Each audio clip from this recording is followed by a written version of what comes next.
You got it. Equal Rock's answer to your aggravation. Joy Network. The views and opinions expressed today on Black Focus Radio are not the views and opinions of the station, its management, or its advertisers. Now, let's get ready to focus on our issues, our solutions, using our voices on Black Focus Radio.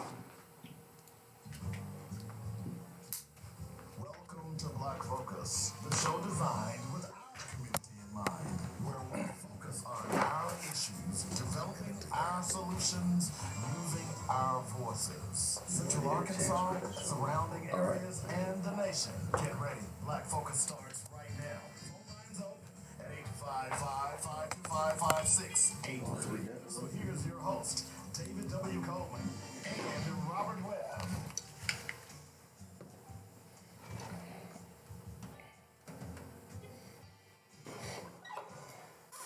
Hey, what's happening? Welcome to the show. It's Black Focus Radio. Our issues, our solutions, our voices. 855-525-5683 is the number. That's how you get in touch with me. If you want to call the show, Robert Webb is back in Missouri, Kansas City to be precise.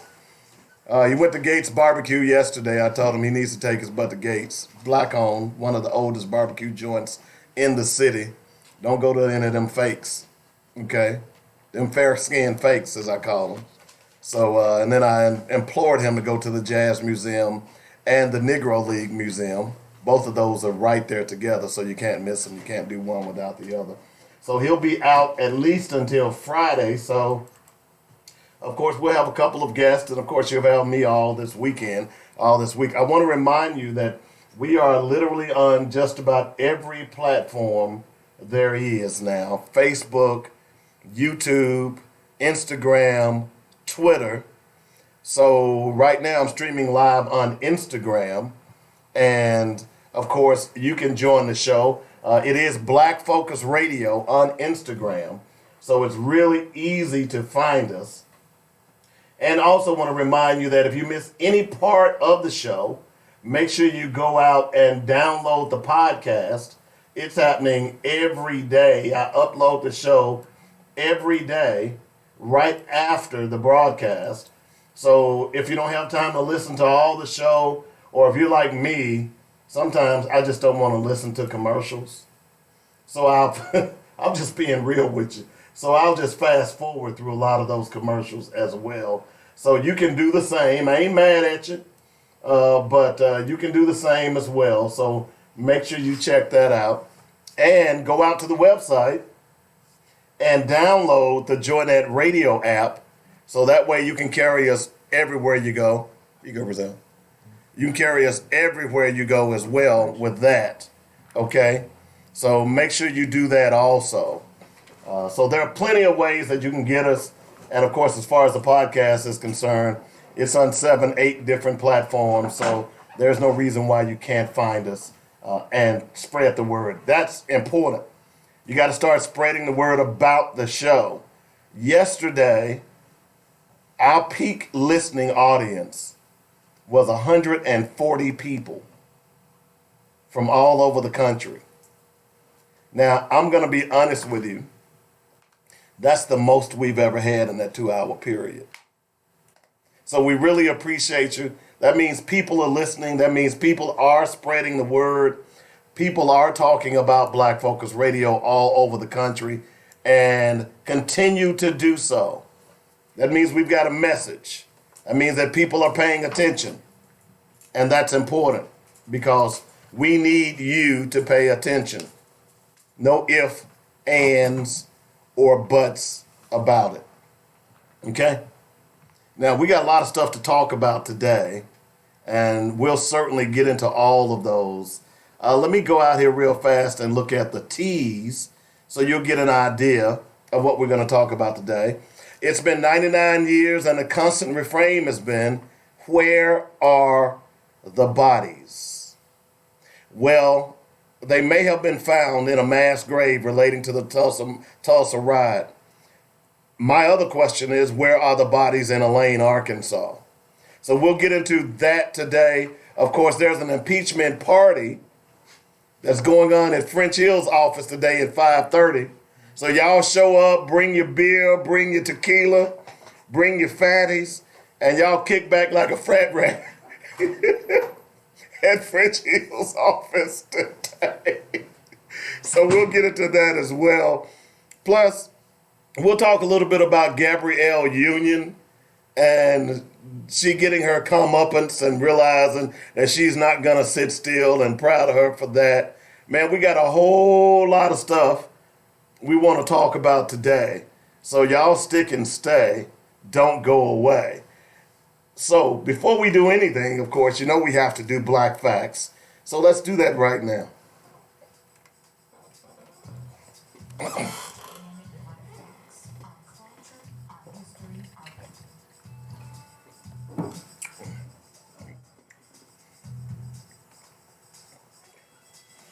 Well, today's Black Fact is in relations to the Tulsa riot, or I should say the Tulsa Massacre. And of course, you heard me mention Elaine. Those 247 bodies or people that were murdered, it's an horrific story when you go back and you look at it. But their bodies have not been found either. And we've talked about the Elaine massacre for quite some time. And by the way, folks, stop calling these events riots. Riots suggest that two equal factions are fighting one another. These were massacres. Make no bones about it. When you hear the story of the National Guard in Elaine sitting on a platform on a train with a machine gun gunning down people running across the field, that's not a riot, that's a massacre. Okay? So today we want to focus a little bit, since we're going to talk about Tulsa a little bit later on in the show. I want to bring up another riot because, see, what we don't hear is all the riots that, or I should say all the massacres that took place during what they call the Red Summer. Okay? And we need to be aware of that, because anyone who believes that reparations are not in order, all you have to do is look at some of these riots and some of these massacres. I mean, even the Devil's Punch Bowl was perpetrated by Union soldiers right there in Natchez Trace, Mississippi, the place where peaches grow as big as my fist, but no one will eat them. Today we're going to talk a little bit about the Omaha Race Massacre and the lynching of Willie Brown in 1919. The Omaha Race Riot. And by the way, I'm a substitute riot with massacre. The Omaha Race Massacre occurred in Omaha, Nebraska on September 28, 1919. During that time, the brutal lynching of Willie Brown and the alleged rape of 19-year-old Agnes Lobeck were carried out. Before the race massacre occurred, a federal investigation noted the hostility between black and white workers in the stockyards. The number of black residents in Omaha doubled during the decade of 1910 to 1920, as they were recruited to work in the meatpacking industry. In 1910, Omaha had the third largest black population among the new western cities that had become destinations following the Reconstruction era. And a lot of that was more than recruiting. It was just blacks migrating west. Now, this is my editorial here, because they wanted to get out of the South. The major meatpacking plants hired blacks as strikebreakers in 1917. South Omaha's working class whites, mostly Catholic immigrants of Southern Europe and Eastern Europe and descendants of those immigrants, showed great hostilities toward black strikebreakers. By the time the ethnic Irish, the largest and earliest group of immigrants, established their power base in the city. On September 28, 1919, a large group of whites gathered near Bancroft School in South Omaha. At the school, a march to the Douglas County Courthouse began, which was where Willie Brown was being held, a black man who was accused of raping 19-year-old white Agnes Lobeck a few days prior. Police arrested 41-year-old Willie Brown as a suspect. Lobeck identified Brown as her rapist, although later reports by the Omaha Police Department and the United States Army stated that she had not made a positive identification. There was an unsuccessful attempt to lynch Brown on the day of his arrest. The Omaha Bee published a series of articles that fueled the anger in the white community. The media published information about many alleged attacks on white women by black men. The mob of the white residents crowded the street on the south side of the Douglas County Courthouse. The mob began to assault the police officers, even pushing one through a glass door, and attacking several others. Other mob members wrestled guns, badges, and caps away from policemen. They also chased and beat every African American they saw in the area. Any white men who attempted to rescue innocent blacks from unmerited punishment were quickly punished with physical abuse. The police lost control of the crowd. The mob eventually set the courthouse on fire, pouring gasoline into the building. They cut those hoses attached to nearby fire hydrants. Unidentified athletes climbed to the fourth floor, after which a loud shot was heard, followed by numerous gunshots. Willie Brown had been captured. A few minutes later, his lifeless body was hanging from a telephone pole at 18th and Haney Streets. Hundreds of revolvers and shotguns were fired at the corpse as it dangled in midair. Brown's body was tied to the rear of a vehicle and dragged through the streets for 4 blocks. See John Carter here in Little Rock. Pieces of the rope that was used to hang Brown was sold for 10 cents as souvenirs. After a 6-week session, the grand jury issued a report that criticized the Smith administration for ineffective leadership and police incompetence. Army witnesses testified that more prompt police action could have controlled the riot.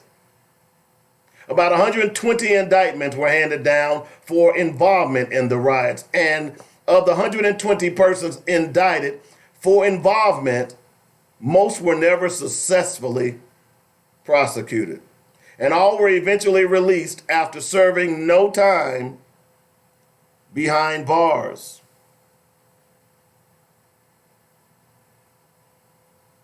I bring that up today because it is important for us to understand that what went on in this country shall never be forgotten. Whether it's Tulsa, whether it's Omaha, whether it's Ocoee, whether it's Rosewood, whether it's Elaine, or any other massacres that have been hidden from sight from us, we will never forget. And as long as there is breath in my body, I will continue to demand reparations for the atrocities that were visited upon black people by this country. There's no excuse. We're not forgetting. I will teach my kids, as I already have, and I will teach my grandchildren, and I will teach every person in the sound of my voice about the atrocities that this country visited upon black people and simply want us to turn the other cheek. And they want to walk away without any compensation. No. Never, ever, ever will we forget. And that's my black fact for today.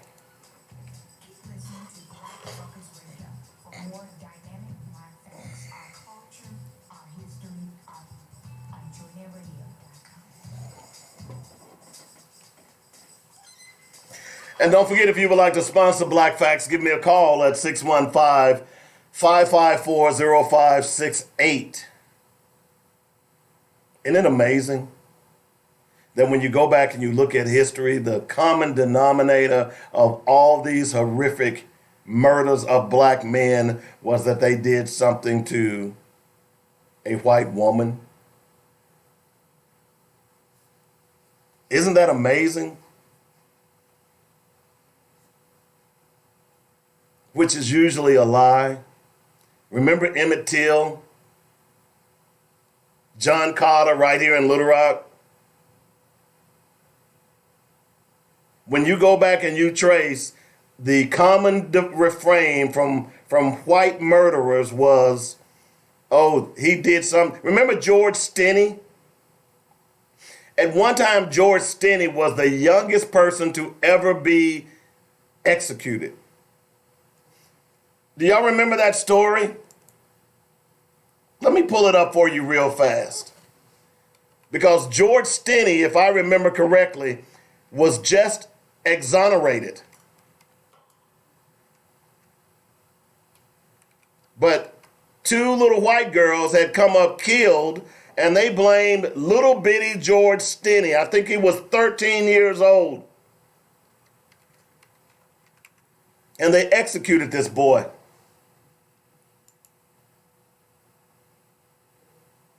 In fact, here's the story. It took 10 minutes to convict 14-year-old George Stinney Jr.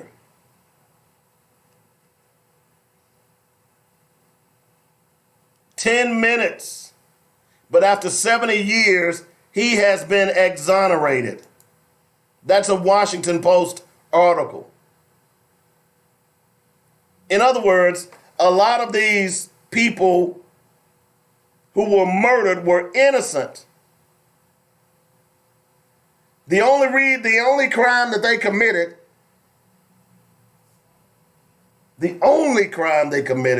was having black skin. George Stinney was executed in 1944, but a judge from the same court declared his innocence in 2014. Go read that story about George Stinney. It is horrific. Emmett Till was murdered because allegedly he whistled at a white woman. That was a lie. We know that now.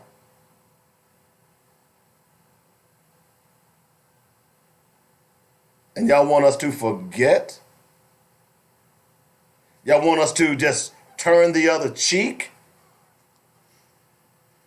I tell you what I'll do. I'll turn the other cheek when you cut me a check. And I'm not going to forget. In fact, let me take that back.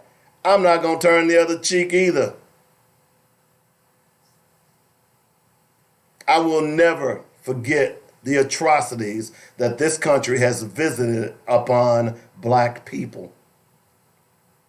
And you want me to trust you, America?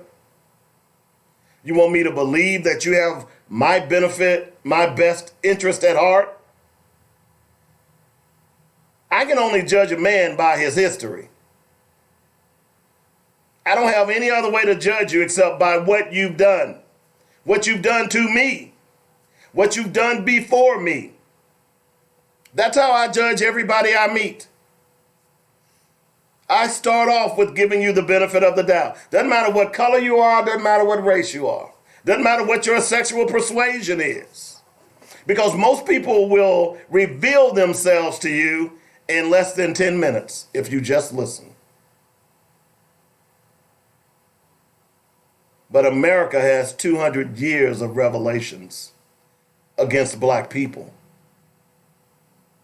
I talk all the time and I tell you, how do you expect me to believe that black people, America wants to educate its children when America has a history of hating black people and has shown no resolve to educate black children?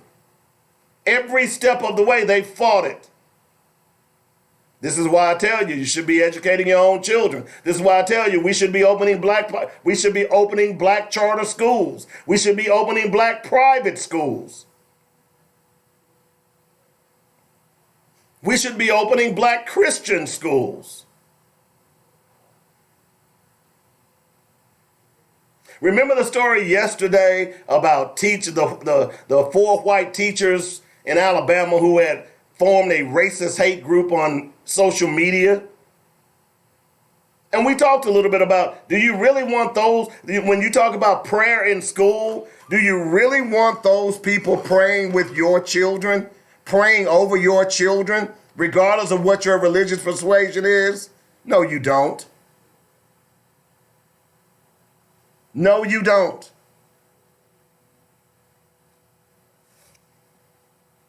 I'm simply saying to you, and I'm like Robert. Robert says all the time, I follow the American philosophy. America was built on violence. Sometimes you got to be violent. This is why I tell you, don't be turning in your guns to the police. The Constitution says you don't have to. Don't do it.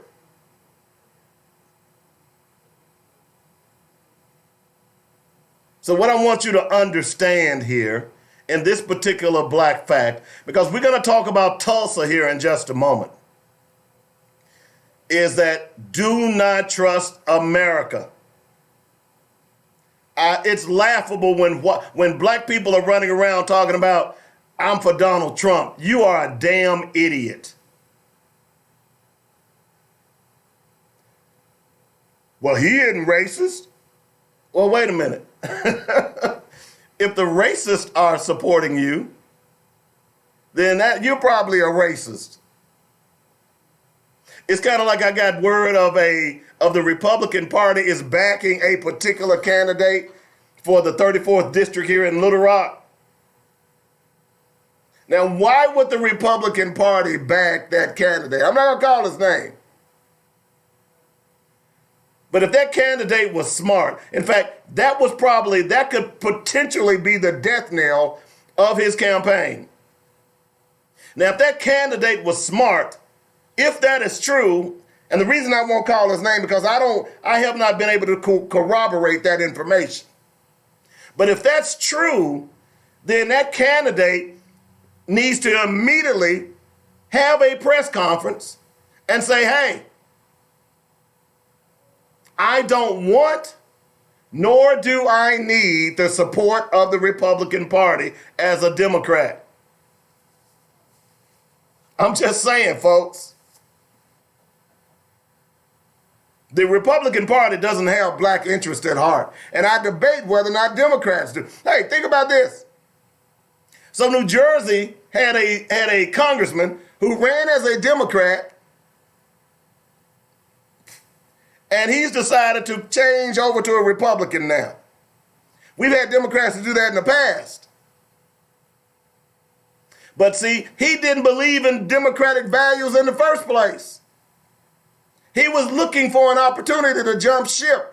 This is why I tell you all, you need to pay attention to who you're voting for.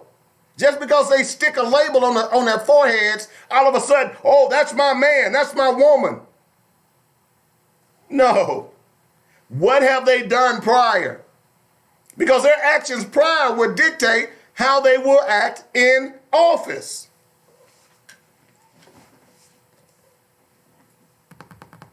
I'm just saying, folks. All right, I sure will, Russ. I'm not going to name him yet. That would be irresponsible for me as a journalist. I just heard that. I don't know if it's true. All right? But I will send you some information on who that is. As a matter of fact, and Russ, I'm going to tell you, don't post it until you know. But I will let you know who that is because I'm curious. See, what I'm finding is that a lot of these people that are running campaigns, they don't know how to run campaigns. It's kind of like the campaign manager who called me last week and wanted me to delete some of my, wanted me to delete some video. Okay? She wanted me to delete some video because it didn't show her candidate in a good light. Now, that particular interview, I don't recall anything particular that was going on that didn't show her candidate in a good light.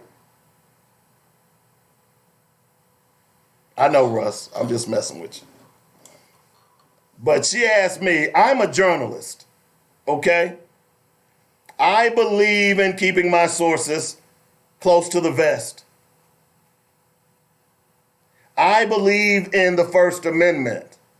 So why would you, as a program, as a campaign director, call me up and say, hey, could you delete that?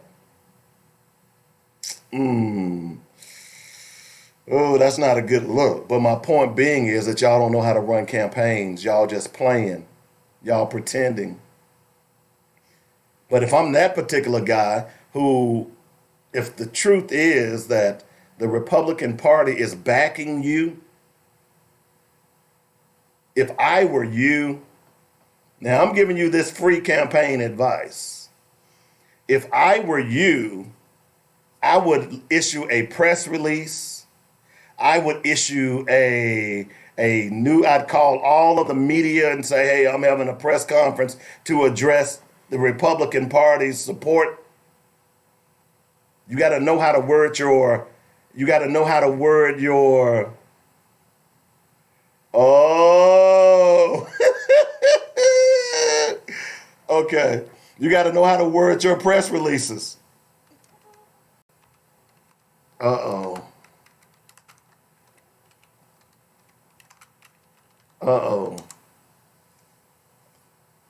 I have gotten some corroborating information that I'm going to bring up here in just a moment.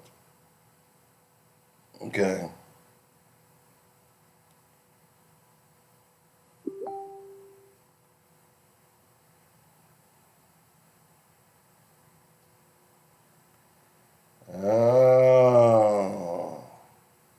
All right, so I'm sorry, I'm doing research while I'm doing the show. You know, we got people on the case, man. I'm telling you, look, y'all think black folks be bull. No, we have people on the case, dog. So we're going to find out about this candidate, and once we get some corroborating information, we're going to expose him.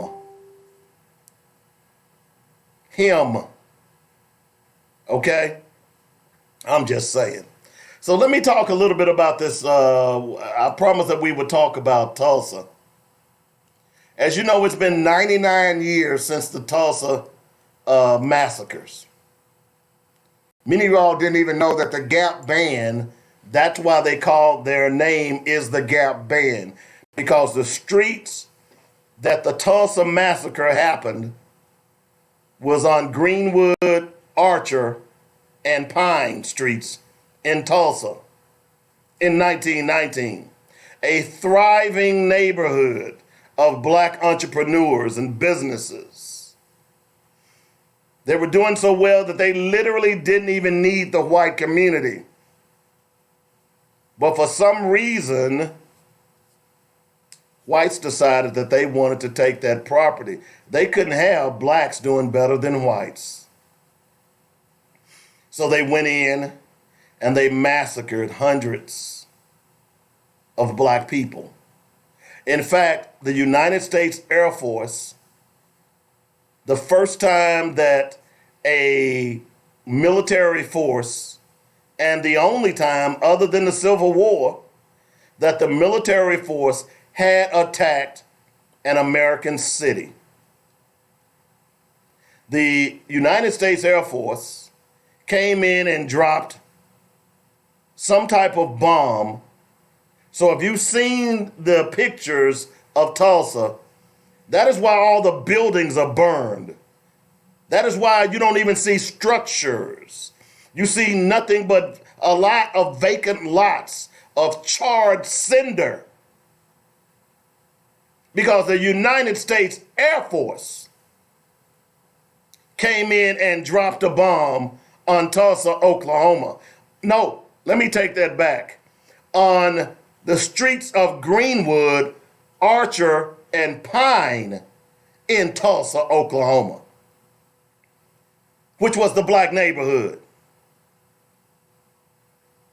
But the curious thing about that, after 99 years, the bodies of those dead black people have never been found. No one knows what happened to them. Many of the black people that survived that massacre, they fled Tulsa. Many of them don't know what happened to their relatives.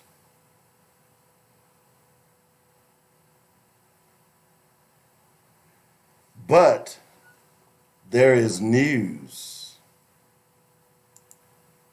There is news. I'm sitting here now, and if you go out to NBC News, I'm looking at pictures of the burning Tulsa, the houses of black people that are burning.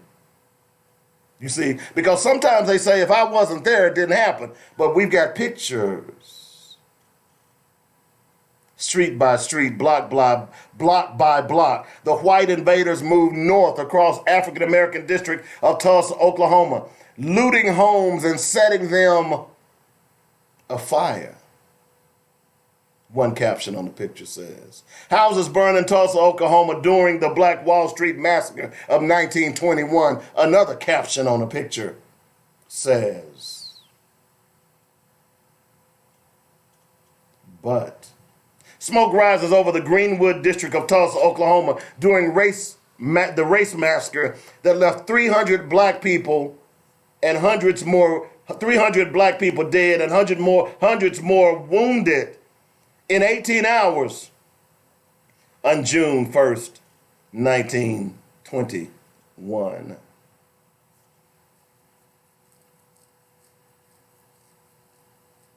And none of the bodies were found. Who could be so evil that not only would they come and steal property and murder the owners of that property and hide the bodies where they were never found, at least for 100 years? Who could be so evil? We've seen that in this country over and over and over and over and over again. And I wonder, what's wrong with black people to believe that this government wants the best for its children, black children? I'm just wondering. Because you judge a man or woman or entity by its past. Do people change? Of course they do. But what evidence have we seen in this country where it has changed? In fact, many would argue that it's moving backwards as opposed to forward. But there are many black people out there who believe that, oh, they love us. They love you slamming basketballs and running footballs, and that's about it. Let me read this article from MSNBC. Experts at the University of Oklahoma believe they have finally found a possible mass grave site for the 1921 Tulsa Race Massacre at a city cemetery, although they are unsure how many bodies are underneath. You know why this will be important? Because, see, you'll be able to examine some of these bodies and see the trauma that caused their deaths. Whether there are severed limbs or bullet holes in the head. Geophysical scanning identified 2 spots at the Oaklawn Cemetery that might bear bodies of those killed in the city's race riots among almost 100 years ago. Scott Hammerstedt, a senior researcher for Oklahoma Archaeological Survey, said Monday at a public hearing in Tulsa, surveys confirmed suspicious that one area might be a grave, in addition to a newly discovered trench under the soil of about 30 by 25 feet. So basically, they buried them in a mass grave if these sites are correct. Didn't we go to war in 1942, just 20 years later, to stop Hitler from murdering Jews and burying them in a mass grave? Yet this country was doing the same. In fact, if you know anything about Hitler, Hitler says he borrowed some of the tenets of white supremacists to launch his attack on Jews. Hello. History will make a lie out of all of us. Let me continue the article. I'm as confident as I can be in the results that this is a very big candidate with something associated with the massacre. Phoebe Stubblefield, a forensic anthropologist at the University of Florida, cautioned at the hearing that the number of bodies inside the trench could be anywhere from 10 to 100. She also said it's unlikely that researchers will be able to identify any remains. So they're saying there are multiple bodies in this trench. They just don't know how many. Man, this is profound.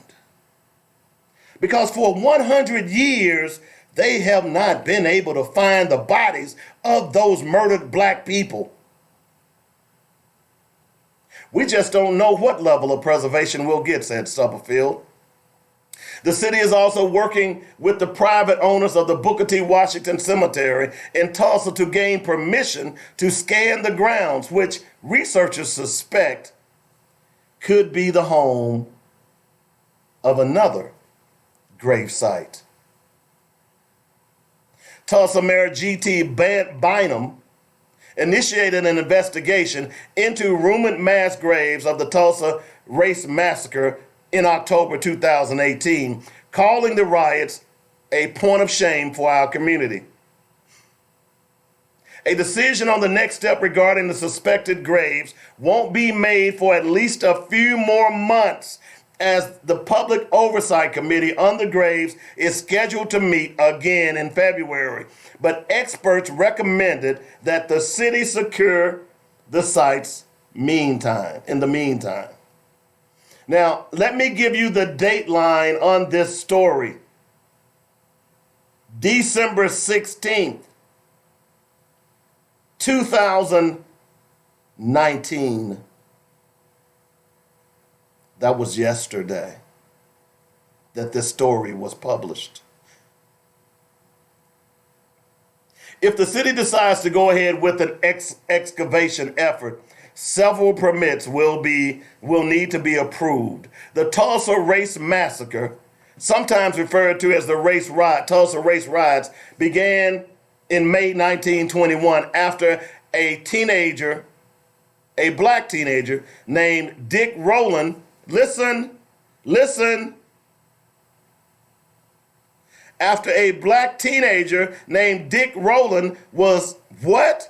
I don't even have to tell you what the next line is. You know what it is. After Dick Rowland, a black teenager, was falsely accused of having assaulted a white woman.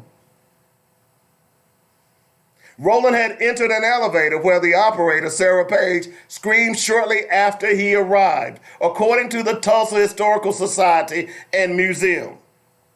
Rowland was accused of sexually assaulting Page, and when he was arrested on May 31st, a white mob demanded that the sheriff turn him over to them. White man's justice. As I've told you, that many police, this is why I do not trust the police department. They have been party to many of the massacres that have taken place against black people. This is their history. I said earlier, you judge a person or an entity by its history. And unless they've made amends by what they did, then they're still the same. Saying, I'm sorry, ain't gonna get it. About 25 black men arrived at the courthouse that night offering to guard Roland, but the sheriff turned them away. Still concerned that Roland faced violence, more black men returned to the courthouse later that night. About 1,500 armed white men stood off against about 75 black men outside the courthouse. Many on both sides of the conflict were World War I veterans. The black men retreated to the segregated cities of Greenwood district, popularly known as Black Wall Street, because of the number of African American businesses. As tensions escalated and gunfire was exchanged.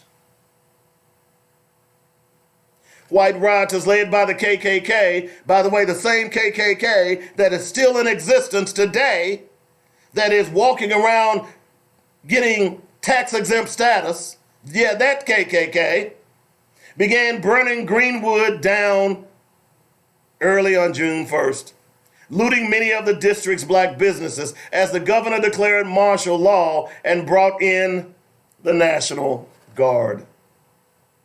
Official death tolls at the time accounted for 36 people killed in the riots, although experts have long believed that the number could be in the hundreds.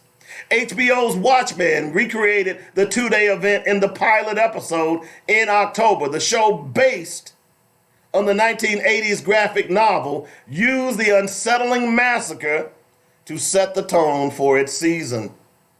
The Tulsa Massacre, what is creating the most anxiety in America right now, and for me, the answer undeniably was race, according to the producer of the show. The Tulsa Massacre, one of the worst incidents of racial violence in U.S. history, was one of several mass killings in cities around the country beginning in 1919. It's called the Red Summer.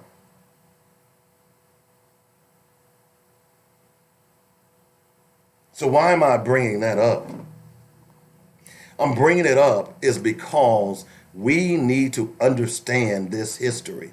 We need to find those bodies. We need to do everything that's possible. As a matter of fact, those of you who are running for state legislatures right now in District 34, what are you willing to do to help the people, those families in Elaine, Arkansas, to find the bodies of their ancestors, their relatives who were murdered by machine gun fire by the National Guard? Talk to me. Hello?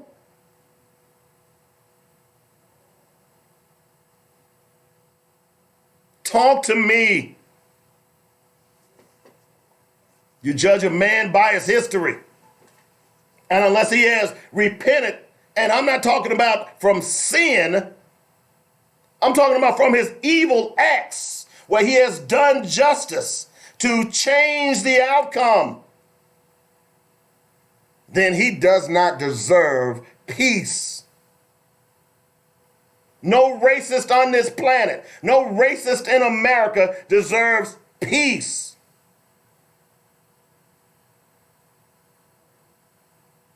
Where are those bodies? And why hasn't the state of Arkansas decided that they too were going to look for the bodies of those 247 to 300 people that were killed in Phillips County, Arkansas?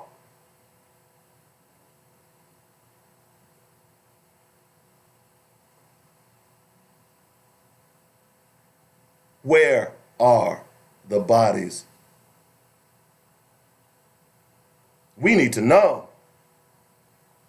The people of Phillips County, Arkansas needs to know.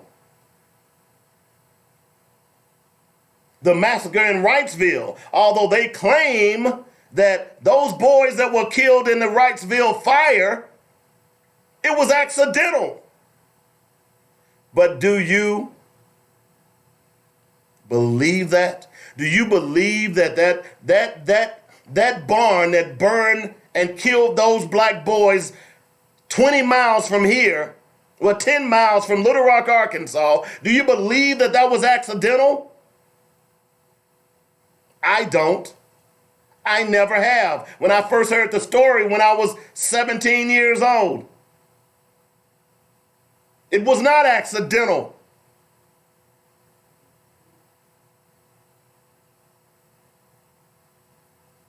But some of you all are walking around as if everything is hunky-dory, and you're ignoring the fact that these racists are telling you openly that if Donald Trump is removed from office, there's going to be a civil war. And you might be an idiot and thinking, oh, well, they're not going to do anything. What did I say earlier in the show? You judge a man by its history. You judge a country by its history. And this country has a history of attacking and killing black people en masse. As a matter of fact, they're doing it every day. And the perpetrators, just like the KKK and those police officers, are walking free. Just as they walked free then, they are walking free now. Where are the bodies? When we had the forum down at the Mosaic Templar, the question I asked to the presenters that were talking about the Elaine massacre, I asked, where are the bodies? If Republicans wanted to do something, what they would do is they would say, hey, look, we need to put a rest to these stories. We need to find those bodies in Elaine. But they're not. They don't care. You see, they want to bury that, only for it to rear its head when they just decide to have another assault on a black community. This is why I try to talk to these young Bloods and Crips. Brothers, why are y'all fighting yourselves? Your fight is going to come. We need you on our side.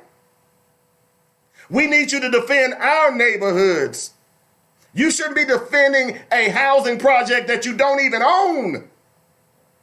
But you won't defend a black sister walking down the street. I have seen the enemy, and it is we. Where are the bodies, my brothers and sisters? I want to applaud what's going on in Tulsa. I don't understand why it's got to take months to get permits to scan that cemetery to see if, in fact, it is a mass grave. I don't understand why it's taken so long. I don't care if it is the 100th anniversary. Those relatives need to know what happened to their relatives, their ancestors. And Tulsa and the state of Oklahoma needs to pay compensation, just like Arkansas and Texas and North Carolina and Missouri and Georgia and South Carolina. The argument about reparations isn't if we should have reparations, it's how are we gonna pay it, because it is deserved. Not because of just the free labor, my brothers and sisters, but because of the pain and suffering that black people have had to deal with since they first Let me take that back. Not since they first walked on this land, since white people first walked on this land.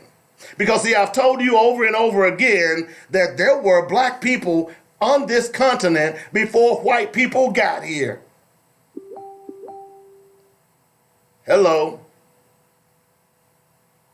Do your research, my brothers and my sisters. It's time for us to demand justice. We need to stop asking for it. We need to stop praying for it. We must demand it.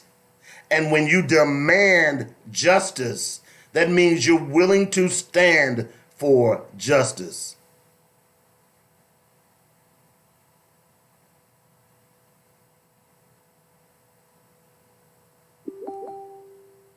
Hello? I'm just saying. If you've listened to this show for any length of time, you know that I am passionate about reparations. And every day that I study more and more history, I become more passionate.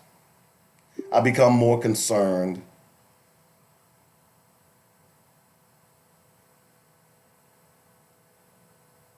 I don't necessarily need the money. I want an official apology. This country, when you look around the world, there are countries that are understanding what the slave trade did to a people.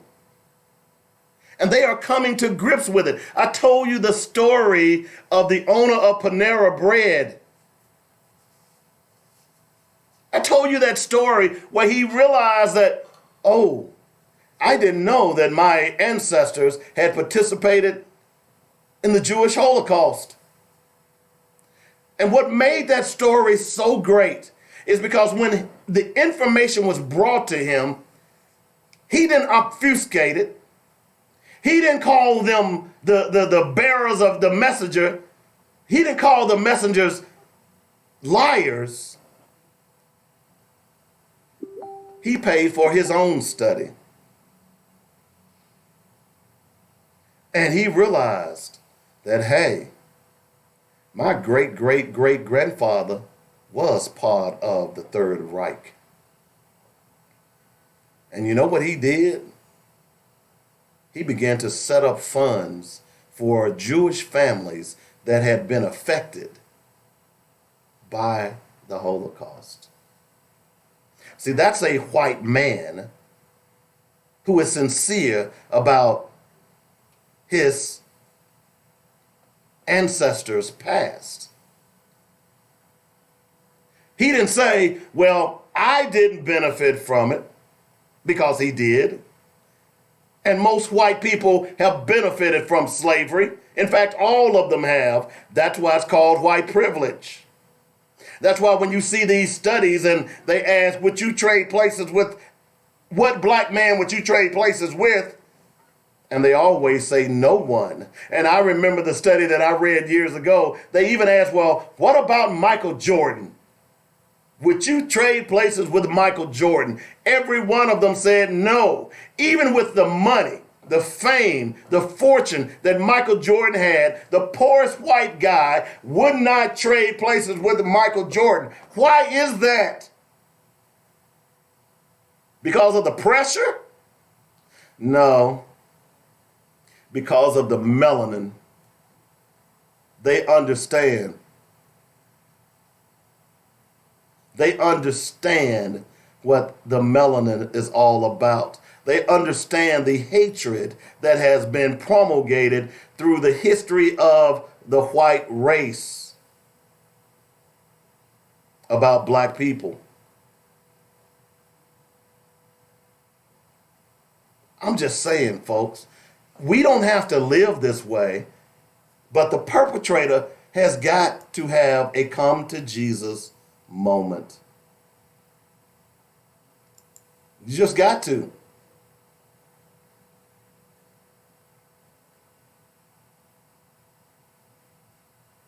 You just have to. 855-525-5683.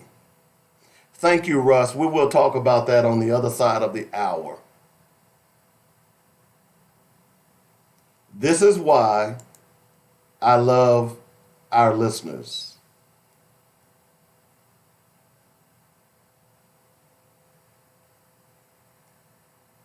This is why I love our listeners. Black Focus Radio, from this point on, we ain't letting you get away with anything, folks.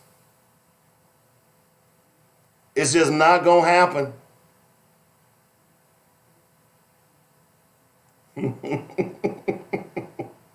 Boy, Russ, you did the 411 on the broad, didn't you? Wait till oh, man. Okay. All right.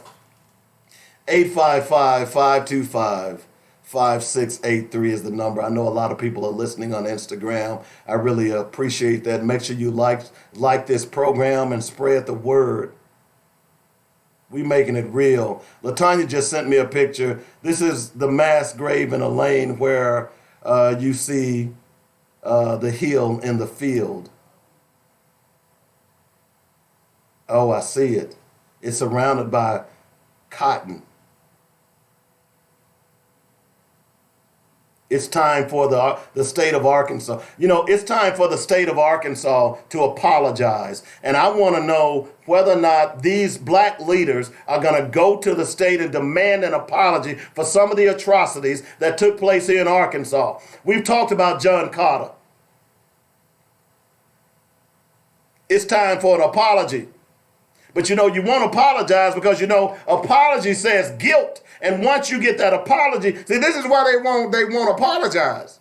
Because once you apologize, that suggests guilt, and then that opens up the floodgates for compensation.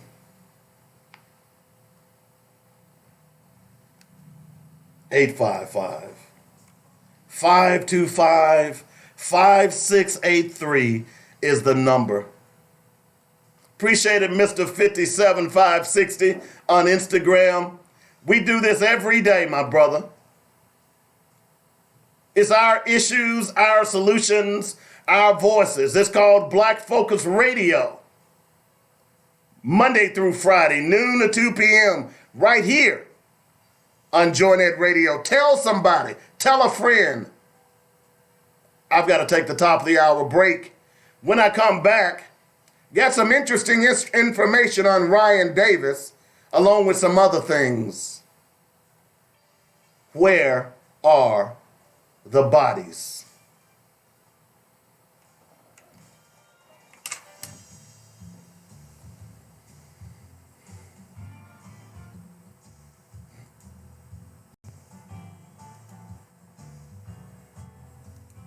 The law offices of James F. Swindoll provides our clients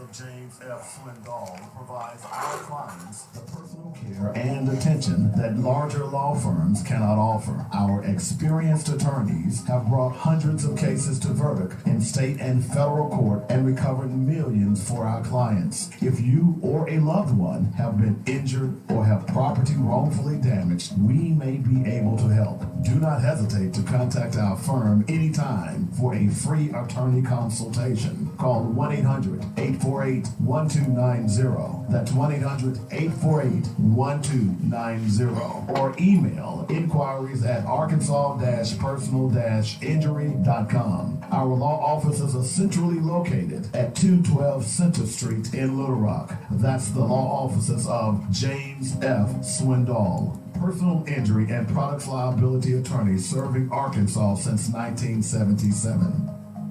Mitchell Funeral Home welcomes all of Arkadelphia and Arkansas to connect with a family-owned and operated service provider in Clark County since 1966. At Mitchell Funeral Home, they understand that the funeral is a celebration of a life and legacy, so the entire staff takes great pride in the caring, personal, and professional services they provide. Cremations, funeral planning, burial policy, life insurance, notary, and monument sales are just a few of the services they offer. Flexible packages are available as well. Mitchell Funeral Home appreciates the trust and confidence placed in them and will continue to enhance their services so as to serve you better. Call now. Get connected. 870-246-2611. That's 870-246-2611. Call, click, or come by. MitchellFuneralServices.com. Don't wait till we're needed. Call us now. Let's walk through this together. 870-246-2611. It's quality you can appreciate and service you can depend on at Mitchell Funeral Home.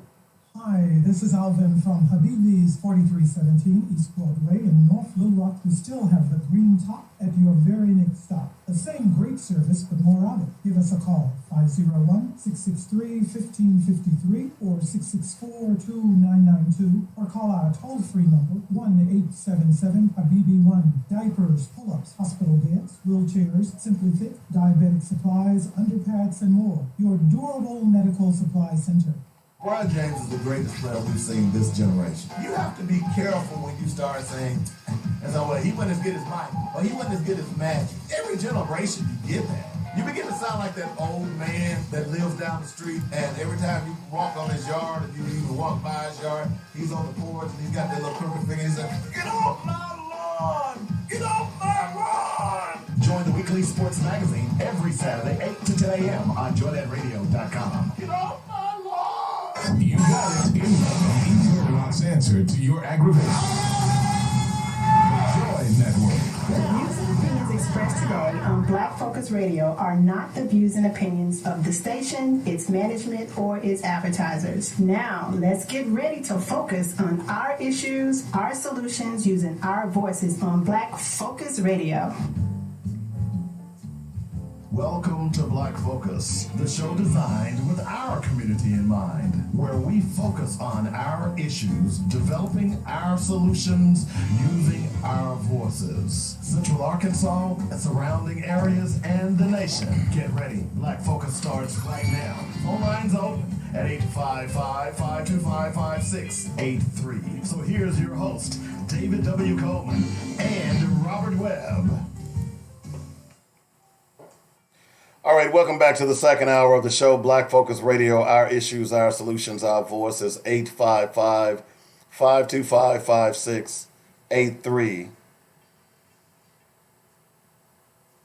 is the number. That's how you get in touch with us if you want to talk.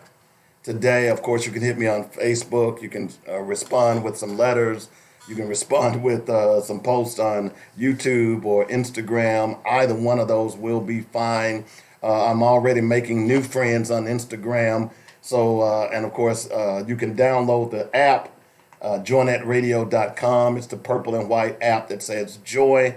And be sure to download the podcast and just, make sure you like the podcast as well. That would help out a lot also. 855-525-5683 is the number. That's how you get in touch with us. A couple other notes.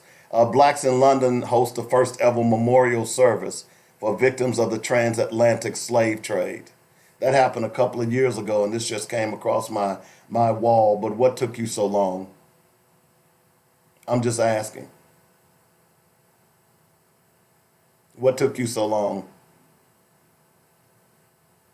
UN remembers the Haiti's pivotal role in ending slave trade. You understand, you always, next time you are a black person and you make fun of Haiti, then look in the mirror and make fun of yourself. Because you don't understand why Haiti is in the dire need that it is today. Haiti was the first Western country to fight and abolish slavery.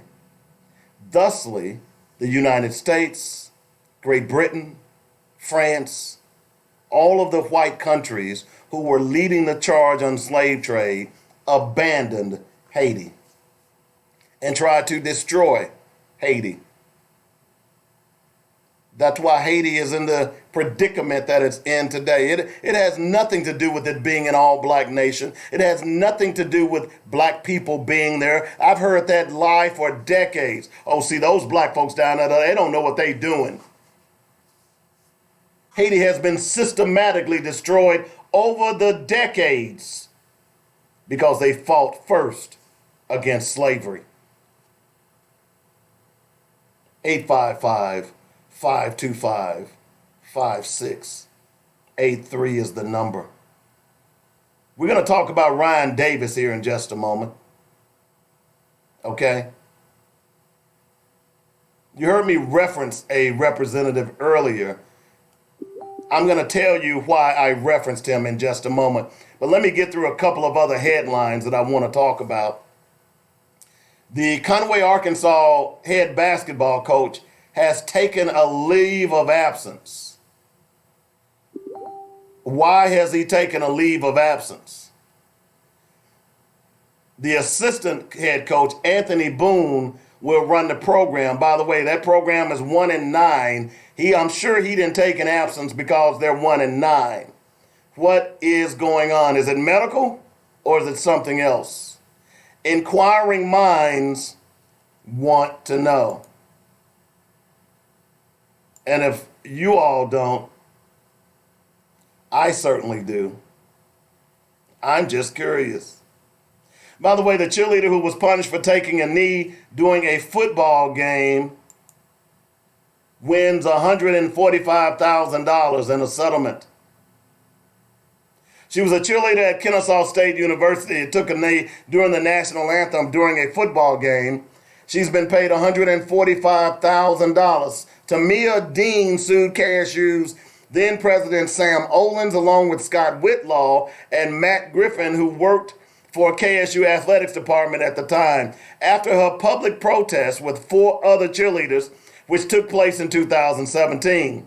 She dropped a lawsuit after settling with the Georgia Department of Administrative Services for $145,000. Because, taking a knee is a form of free speech.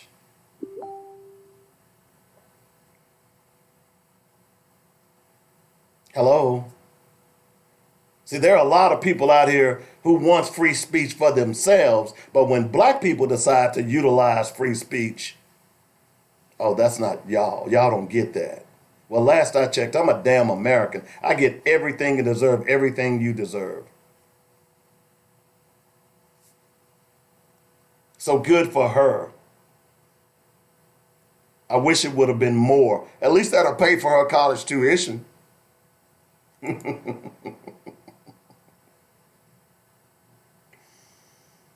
What else we got out here? Russell Westbrook is being sued. You remember the incident last year, when Russell Westbrook was playing for the Oklahoma City Thunder, and he went to Utah. Now, I've read, and I covered sports for 20 years living in Nashville and talked to a lot of athletes who had traveled to Utah. And many have said that Utah is one of the most racist cities in America, and especially when it comes to black athletes. So if you remember the incident where Russell Westbrook got into it with a New Orleans Jazz fan, his name was Shane Kiesel,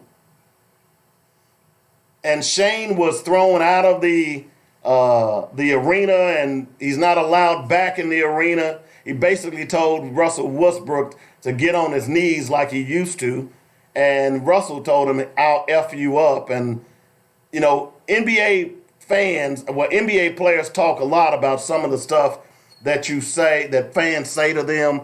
I will tell you that some of the stuff that I've heard fans say. Now, fortunately for me, I sat in the stands, particularly when I covered the Titans, very, very little. If my son was my son would even sit in the press box with me. But there was one night, the first time before I started covering the Titans, I took my son to the Jacksonville Jaguars game. This was when the Titans went to the Super Bowl and had beaten the Jaguars 3 times that year. This was the 44-10 game. And this guy was cussing up a storm. And I asked him to say, "Hey, Look, my son, and I think my son at that time was 6 years old. This was the first Tennessee Titans game that he had been to at the arena, Nissan Stadium in Nashville. Now, his very first game was at the Liberty Bowl with the then Tennessee Oilers and the Oakland Raiders, where Eddie George went crazy. That's where he became a fan of Eddie George and the Titans. So I asked the guy, I said, hey, man, my son's 6 years old, man. You got to cut that profanity out. And we were sitting in some seats that were not ours. We had bought them. Someone had bought the PSLs, and they had sold us the tickets. And all these other white people that were sitting around us, they were saying, I'm glad you said something. I said, well, does he do this every week? And he wasn't just cursing. He was using racial slurs and everything. And I told him, I said, look, man, I'm not going to sit up here with my son, and I paid money for these tickets, and you're going to be sitting up here using racial slurs. So I went down and got security. But my point being is that you'd be shocked at what people say to these players. They say stuff to these players that if they were standing in front of them, they would never say. But they say some of the most ridiculous and offensive stuff, and sometimes not even realizing that the relatives of these players are sitting right next to them. So now Shane Kiesel is suing Russell Westbrook because Shane Kiesel was a racist. Boy, these people got gall, man. You were acting like a racist at a public arena at a basketball game. You got embarrassed, and then you know what Shane did? He said, well, I wasn't meaning to be racist. But then, your Twitter and your social media accounts will make a lie out of you in a minute. That's why I tell people, I post on my social media how I am. So you can run back and look at my social media. I'm not ashamed of anything I posted on my social media. And if it ends up that something is posted and it was a lie, then I'll remove it. But they go and look at Shane Kiesel's social media accounts, and he's got all kinds of racist stuff on there. And he's suing Russell Westbrook. That's white supremacy, man. That's white supremacy. Gabrielle Union, she was fired from, was it America's Got Talent? So she's finally speaking out. She says she warns against being the happy Negro, bowing up to the status quo. Of course, she got fired on America's Got Talent because it was suggested that they didn't like her hair. We've been going through this thing which reminds me, state legislative candidates. Are you going to introduce legislation to keep companies from discriminating against black people because of their hair? This seems to be the trend now with white companies and white people. Y'all got a lot of work to do, District 34. But Gabrielle Union finally has come out, and she has come out and made a statement.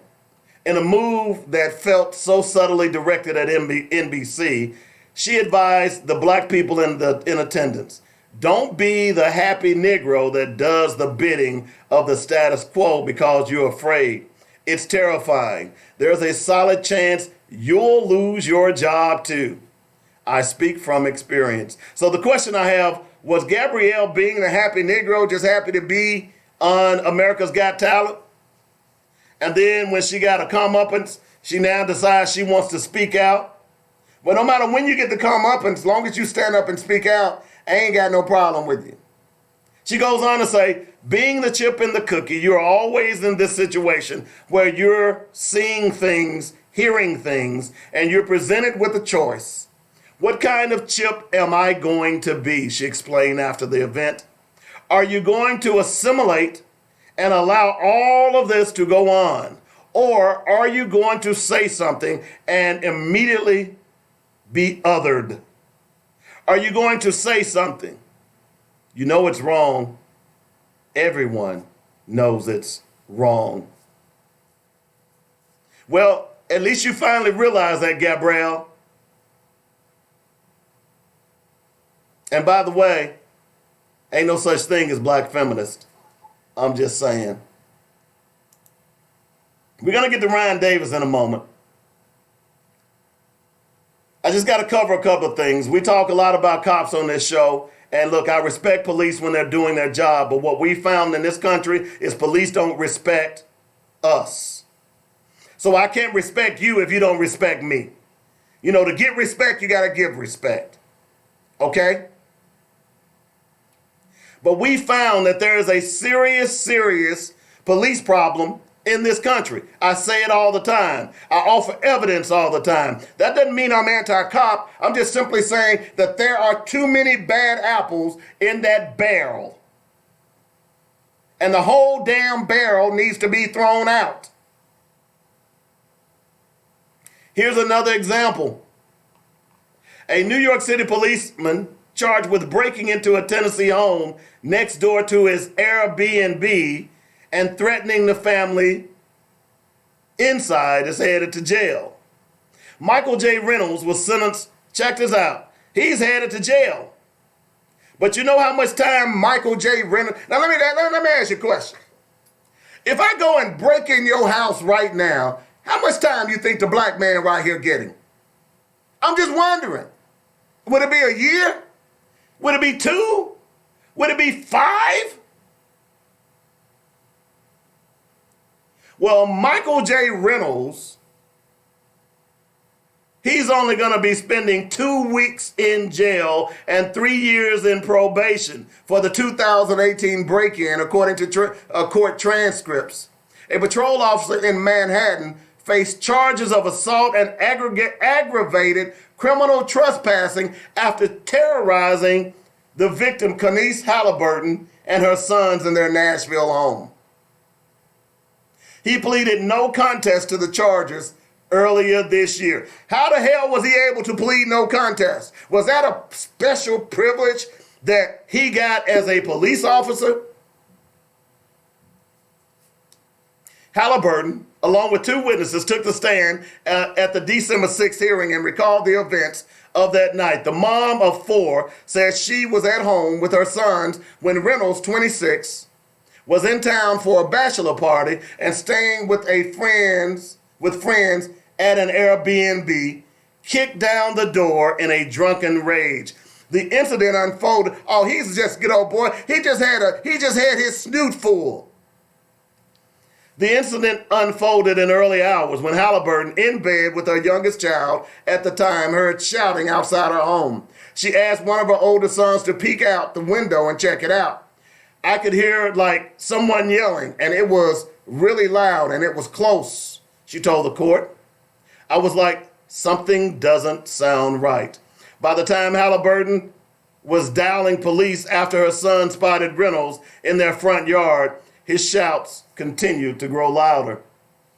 It was like loud yelling, just like really loud. And while I was on the phone with 911, you know, it sounds like a knock. When someone is knocking at your door, it was like vibrations, like really loud. It was like boom, boom, boom. Reynolds would eventually burst through the front door. Halliburton said, even as her dogs tried biting the intruder, he fought them off and continued to make his way into her home and down the hall. He was like, this is my MF house. This is my MF house. Part of the attack was captured by the neighbors' Nest security system, on which the male voices heard threatening the family. Try to shoot me, I'll break every bone in your effing neck. You effing nigger. Halliburton said at one point her 20 and 17-year-old elder sons placed themselves between herself and Reynolds, who refused to leave until family warned the police were on the way. They should have jacked his ass. He'd have been a dead, drunk white boy in my living room. I'm just saying.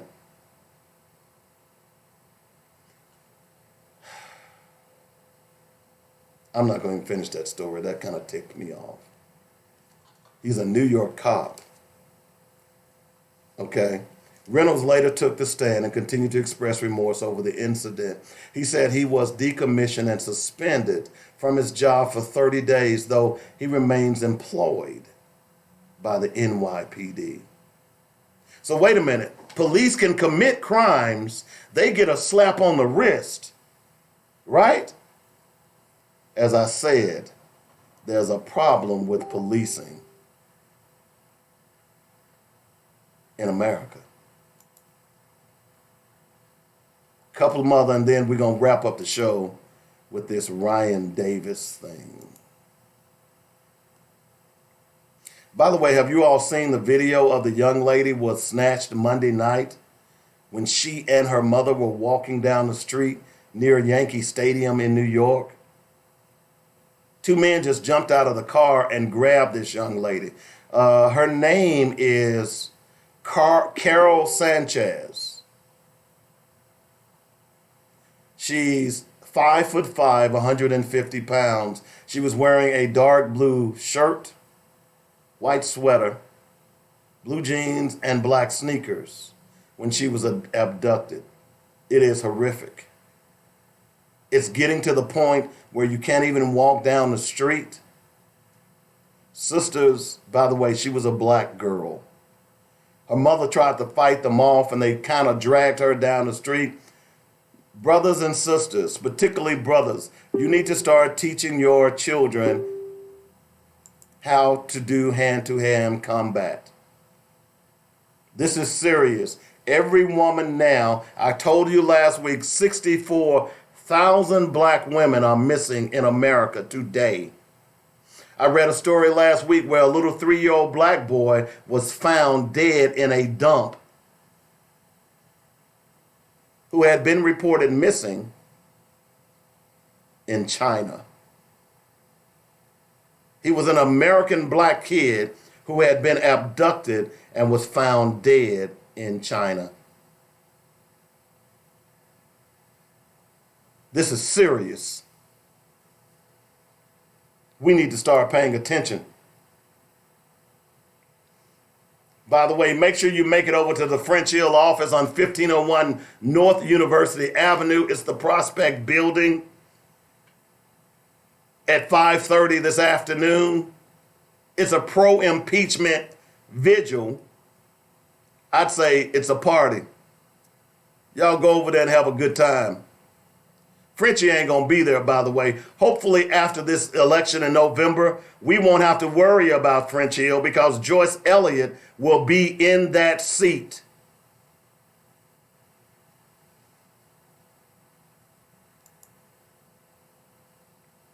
One other story, and then I want to talk a little bit about Ryan Davis.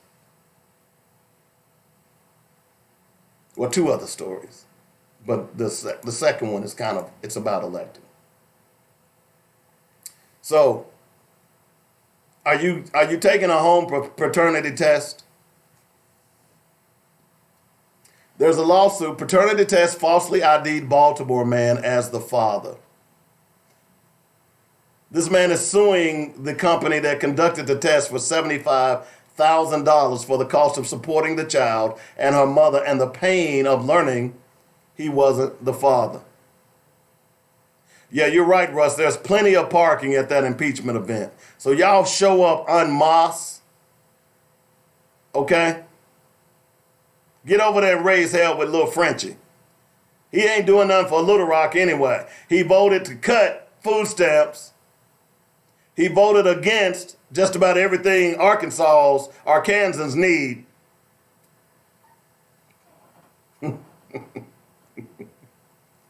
So this guy took the DNA test and he's suing this company.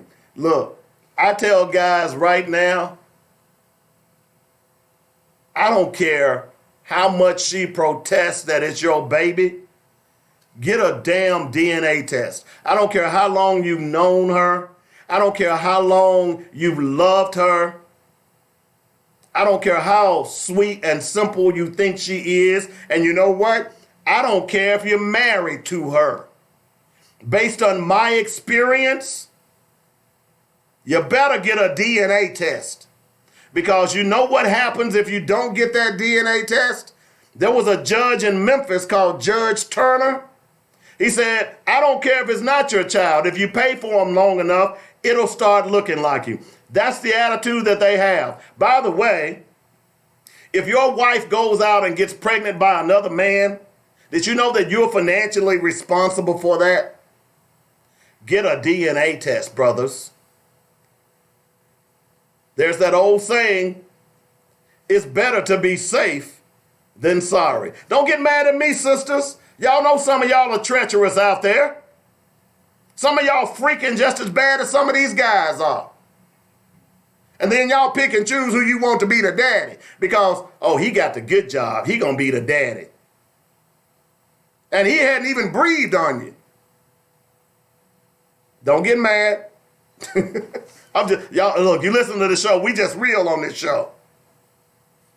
Get you a DNA test. If there's any doubt. And see, my thing is this. It doesn't even have to be doubt. It's just better to be safe. Yeah, I've been accused.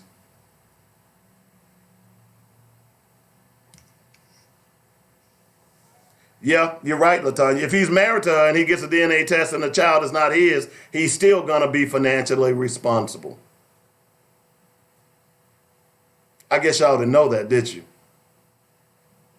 If your wife goes out and has an affair and she gets pregnant by that other partner, you, the husband, is financially responsible for that child. You get that, right? That's just not here in Arkansas. That's in many states across this country. Are you talking to your state legislators about fathers' rights? This is why you need to make sure you're sending people to the legislature that knows what the hell they're doing. Because a lot of them don't. I'm just saying. Here's the irony in that law, though. So if I, the father, the husband, if I go out and get another person pregnant, my wife is not financially responsible. Those of you who are black feminists and equal rights people, should you be responsible if you're my wife and I go out and get another woman pregnant? Should you be financially responsible for that? Should you? And if you say no, then you'll join me with the legislature to change that law, right? No, you won't, because you're a hypocrite. Let me move on before I make other people mad at me. We're going to get into some fathers' rights laws here soon. After the first of the year, we're going to turn up the heat on fathers' rights. Yeah, you're right, Tanya. Folks better be careful who they marry. But you know, when women cheat, they like, oh, I wasn't being treated right. Oh, he wasn't spending any time with me. They come up with all those stupid lies. The bottom line is, it doesn't matter. 855-525-5683 is the number. That's how you get in touch with me. Okay, so a couple of other things here. Okay, we'll go ahead and move past that. Oh, by the way, Lindsey Graham is in danger of losing his seat. There's a black guy running against Lindsey Graham in South Carolina. A poll recently found that 47% of likely general election voters said that they would vote for Graham, 45% said they would vote for Harrison, and 9% said they were undecided. Don't believe the hype until he's gone. Okay? All right, so let me talk a little bit about this. And let's see.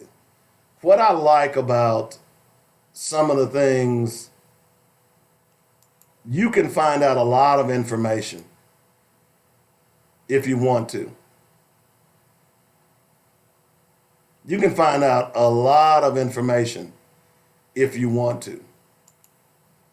And thankfully we have people in this city who's not afraid to ask questions. We have people in this city who are not afraid to speak their minds, and one of those people is Russ Raycop. I respect Russ, although I don't, and Russ listens all the time. I don't necessarily always agree with your tactics, but I think they have a purpose. So you keep doing what you're doing, okay? Because there are a lot of people, see, that old thing, sunshine is sometimes the best antiseptic. And part of the problem, part of the reason many of these people have been getting over is because no one has started to ask questions. And we as citizens and voters need to demand answers from some of our representatives. And you know, when I asked the question the other day, when I found this out, and I asked the same question earlier in the show, why are Republicans backing one of the representatives? And I said, and I didn't call a name because someone had just put that bug in my ear, so I didn't want to say anything specifically unless I had more information. Okay? Now, let me be honest with you. I know Ryan Davis. I did not know him until I moved back, but Ryan Davis is a member of the church I grew up in. That's Bullock Temple CME Church that sits there on 16th and Park, right across the street from Central. I know the pastor, Logan Hampton, who married Ryan Davis to his wife. My mother has been an usher in that church.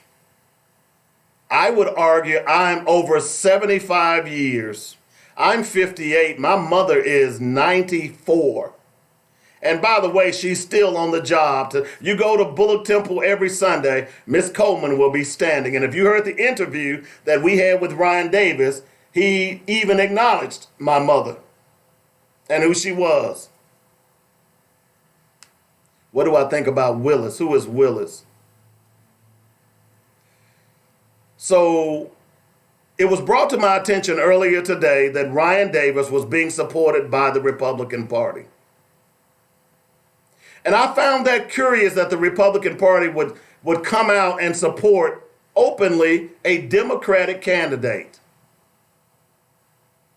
So I began to ask questions, as you heard at the beginning of this show. And I also offered, if I were Ryan Davis, I would immediately issue a press release and call a press conference and say, I don't want the Republican Party's endorsement. And I asked the question, why wouldn't he do that? It makes all the sense in the world that he does that, because you are running for a Democratic seat that is purely Democratic. Wouldn't you be concerned that your constituents would be concerned about you having the support of the Republican Party, a party here in Arkansas that doesn't give a damn about black people? It's kind of like when Donald Trump started getting all the endorsements from the white supremacists. Instead of Donald Trump saying, hey, I don't want your support, he embraced it. Why would a black candidate embrace the support of a black Democratic candidate, to be precise, embrace an endorsement for the Republican Party? Well, through FOIA and great work by Russ Raycop, and you can find this out too, I did not know it. And it seems like someone had said this to me, but I missed it somehow. But did you know that Ryan Davis's wife works for Governor Asa Hutchinson? Did you know that? Her name is Kimberly Louise Davis. This is public information. It's on arkansas.gov website. Any state employee is going to be on this. You know what? She works in the office of the governor. Her title is Government Office Management Specialist. That's her title. She's been there since her pay grade is GS9. Her original employment date is 5/17/2013. Now, I'm not trying to dog her because she works for the governor. But if your husband is running for a Democratic seat, who has just received the endorsements from the Arkansas Republican Party, or I guess the Little Rock Republican Party, I got a problem with your husband. Because what this says to me is, we'll endorse you because your wife works for the governor. Mr. Davis, I'd sure love for you to come on Black Focus and explain this. I'm not hating on you because she makes $60,000 a year. Well, she makes $58,000 a year. $57,999.97 per year. That's her salary.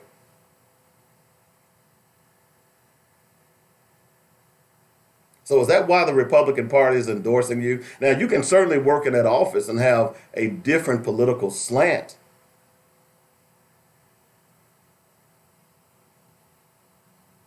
But man, I can't endorse, I'm not going to endorse anyone on this show. But I'm asking you, the listeners, does it bother you that Ryan Davis has been endorsed by the Republican Party and his wife works in the governor's office? And how will he separate the two? How do we know that if Ryan Davis wins that seat, that he won't be nothing more than a mouthpiece for the governor and the Republican Party because his wife works for the governor? Now, Ryan Davis is a good guy. From what I've seen of him, what my mom has said about him, I'm telling you, I don't know him personally, but I know of him a lot. I told you all when we first started the interviews with the candidates that I am not really keen on preachers in elected offices anymore. We've had enough of that. I need separation of church and state. I'm not downing his faith. Don't get me wrong.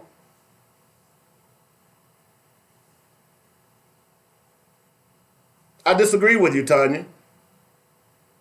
If she didn't work for the governor, it would not be an issue.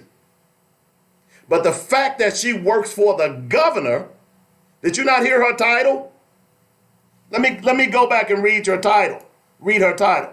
I would agree with you that we would keep the wife out of this if she didn't work for the governor, the Republican governor, who has done all kinds of dirt to the black community in this state.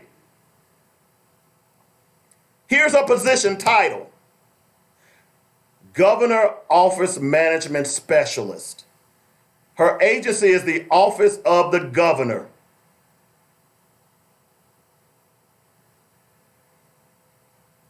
No, but you're right. She's not running for office, but she has influence on that office because she works for the governor. And then to top it off, look, I would not have even brought this up had the Republican Party not endorsed Ryan Davis. And apparently they have. From everything that I've seen, from the information that I've got, and my source is pretty reliable. The question was, why would the Republican Party endorse a particular Democratic candidate? What other reason would they be endorsing him? They like his policies? I doubt that. They like who he is?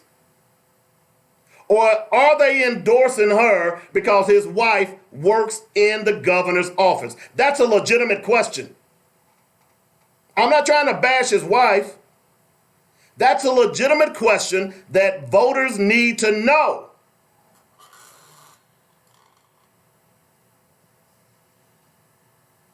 So according to Ruff, she is one of the liaisons the governor uses for constituents to speak with about issues with state agencies.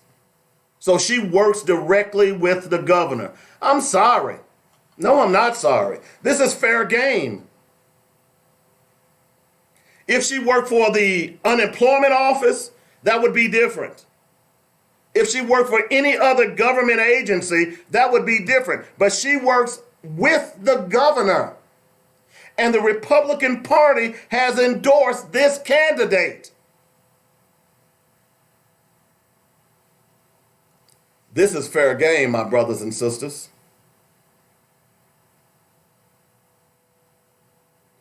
Let me just put it this way from my personal perspective. I would be uncomfortable voting for someone that claimed to be Democrat who had ties to the governor. I noticed that her job, Russ, almost $60,000 a year.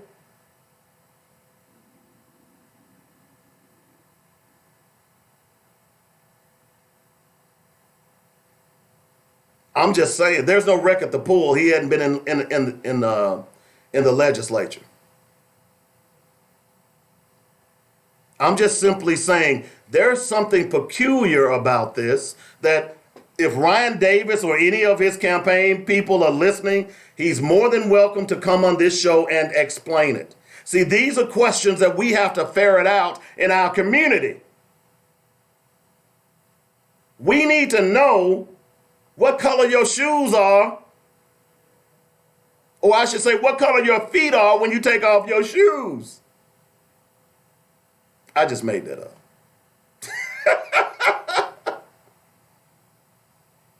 Now, again, I think Ryan Davis is a good guy. I told you my background with him. But I don't know if I can vote for someone who is backed by the governor of Arkansas, Asa Hutchinson.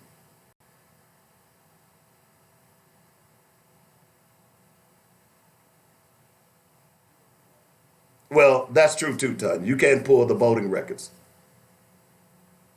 But right now, I don't need to pull the voting records. I know that his wife works for Governor Asa Hutchinson. That means that, according to Russ, she meets with Asa. And I just think it's peculiar that the Republican Party is backing this candidate. Now, if Ryan wants to be true to, quote unquote, his Democratic roots, then he needs to issue a statement like today. He needs to call a press conference.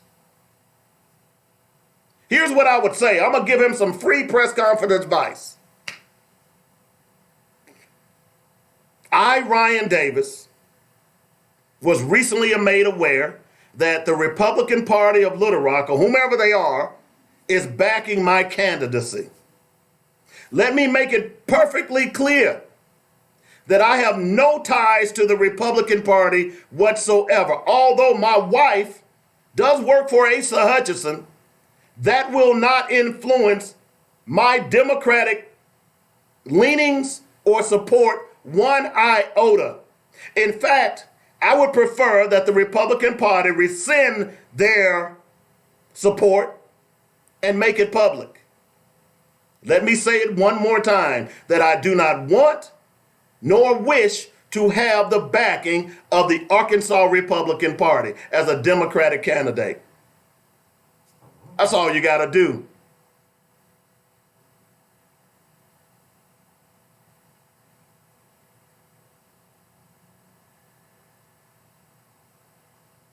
Woo.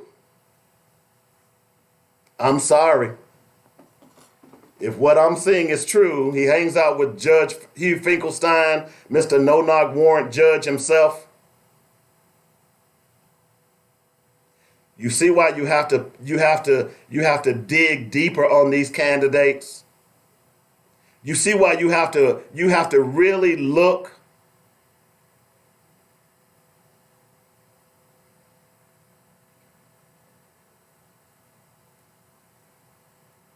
I understand that, Tanya, but that job, look, at the end of the day, why did he get that Republican endorsement? Did he get it because they like Ryan Davis? Or did he get it because his wife works for the governor? That's the question that needs to be asked here. I agree with you that we shouldn't be voting whether or not who she's associated with, but at the end of the day, who you sleep with determines your actions. Don't be hey, we ain't crazy here. Who you sleep with every night determines how you act in the majority of cases. But even still, why would the Republican Party give him their endorsement? Did they just out of the blue say, hey, let's go with Ryan? In fact, I'm shocked that the Republican Party would even say anything. Because if the conscience is true, then they just doomed his candidacy. Because there are black people out there just like me who are saying, why the hell is the Republican Party endorsing a Democratic candidate? And all their minds are going to start turning. Now, whether or not they're going to go and do research like we've had one of my listeners, Russ, do, I don't know. But common sense would tell you that if the Republican Party has endorsed a Democratic candidate, there's something going on. And you know how I feel about the Republicans and Democrats in this state already. I think they're one of the same. I agree, they could be sabotaging him. But I would tend to believe that they're sabotaging the wrong candidate. If they really wanted to sabotage someone, just based on what I know, what I've seen, what I've heard, the candidate that you should be trying to sabotage is Joyce Springer. Because see, word on the vine is that they don't want Joyce Springer in that spot. I'm just hearing that from a little birdie, from my sources. Republicans don't want Joyce Springer in that spot. So why didn't the Republican Party come out and endorse Joyce Springer? That way you could sabotage her. You know, that would make more sense. Oh, I know no Republicans are running for that seat. In fact, Republicans wouldn't win that seat. So why when they come, or better still, why when they come out and endorse Lee Miller or the other candidate? They specifically endorsed Ryan Davis. And there is a string. I know you're playing devil's advocate today. But there is some clues as to why. And that one and only clue is huge. And her name is Kimberly Louise Davis, his wife, who works for the office of the governor. And her position is Governor Office Management Specialist. And she's making $58,000 a year from the governor. She's being paid by our tax dollars. Now, I was born at night, but I wasn't born last night. And I was born on Friday the 13th and not the 14th. I really was born on Friday the 13th.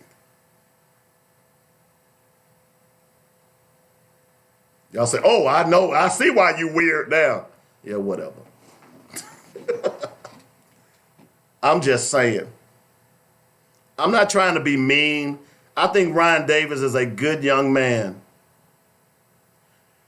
But at this day and time, I think black people need to be leery of anyone who wants your vote without seeing doing some background checking. And this little background check we've just ran that Russ just sent to me is a little disturbing to me. Just me. Maybe it's not to you, but it's disturbing to me because it suggests. See, Russ is still sending me pictures. It suggests, oh, there's here.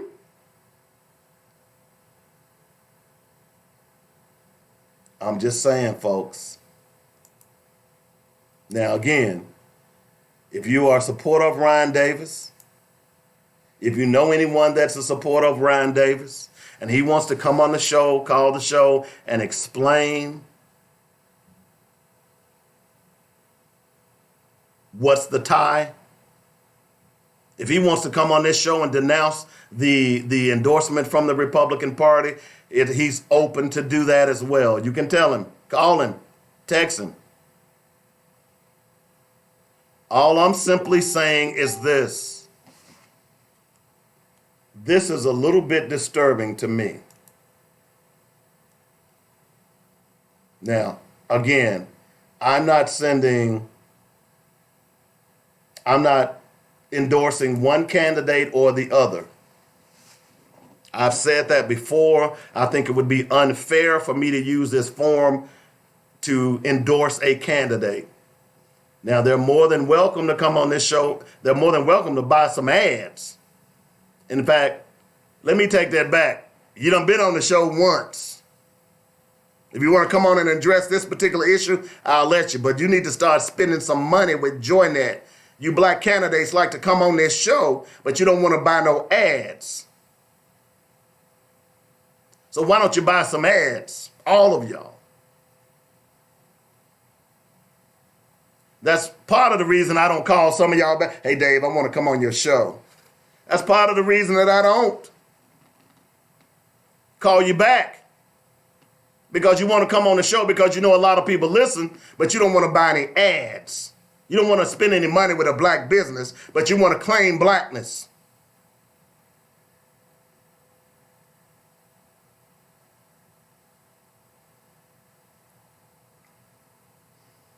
Russ says, Davis and Springer are the two I would vote for. You know, I don't know. I'll be honest. I can't say one way or the other. I like Lee Miller simply because he's a young guy. You know what, Tanya? You're right. He didn't give that information when he was here. Again, this is not to cast any aspersions on Ryan Davis. I told you my background with him. I know him. I think he's a good young man. But it is a bit troubling to me, and this would not be an issue had the Republican Party not made an endorsement. That's what made me start asking questions. Why, when I was told that, I asked the messenger, I said, why would the Republican Party endorse Ryan Davis, a Democratic candidate? And then he mentioned that his wife works for Asa Hutchinson.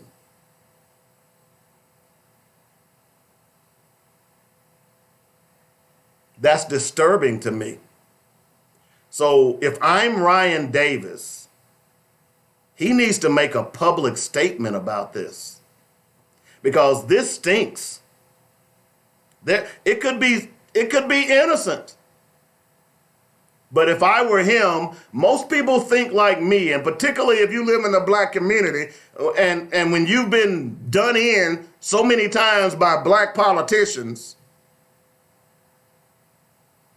you don't trust too easily. And if I'm Ryan Davis, I need to make a statement. Look, I'd be calling Black Focus right now.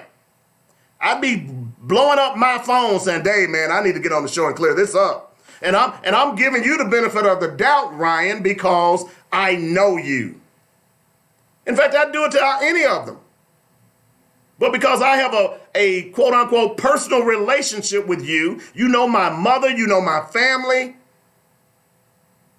My question is, when are you going to clear this up, Ryan?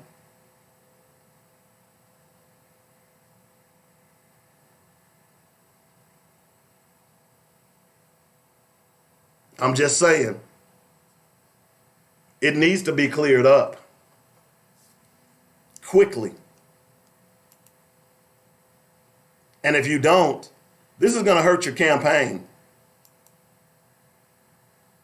And if you don't think I'm right, so let me ask you a question. If the KKK came out and said, "Hey, I endorse Ryan Davis," would Ryan Davis come out and say, "Hey, I don't want that endorsement"? Would he? I bet he would. Now, I use that analogy for a purpose, because right now the Republican Party is no better than the KKK. Sorry. See the facts. So, in essence, what has happened is you've gotten the endorsement of the KKK by proxy through the Republican Party. You need to clear this up, my brother. That's up to you if you do it. You don't have to listen to me. I'm just a black man. But I guarantee you, this is going to annoy a whole lot of black voters in this city. It certainly annoys me. Otherwise, I wouldn't have spent a half an hour on this. This is a problem. And Ryan, you need to address it quickly. That's going to do it for today's show. I hope you enjoyed it. I'll be back tomorrow. Don't forget to download that podcast. Don't forget to tell somebody about the show. Don't forget to do something. I don't care what you do, but tell them about Black Focus Radio. They don't have to even live in Little Rock. They don't have to live in Arkansas. They can be anywhere in the country. But you need to know that we speak in facts and truth on this show every day. We ain't trying to hurt anybody. I'm not trying to use this as a personal attack on anyone, and I don't.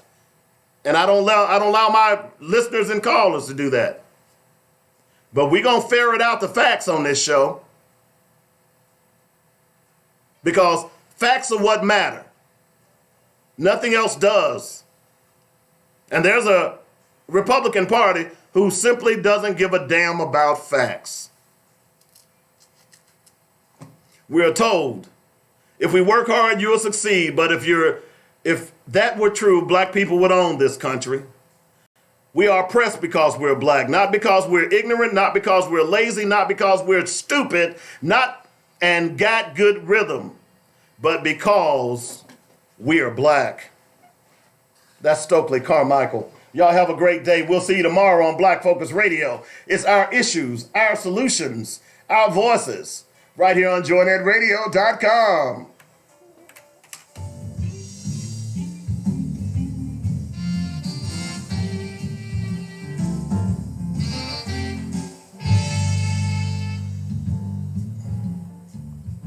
You've been listening to Black Focus, where we discuss our issues with our solutions and our voices. Join us every weekday afternoon at 1 p.m. on joynetradio.com.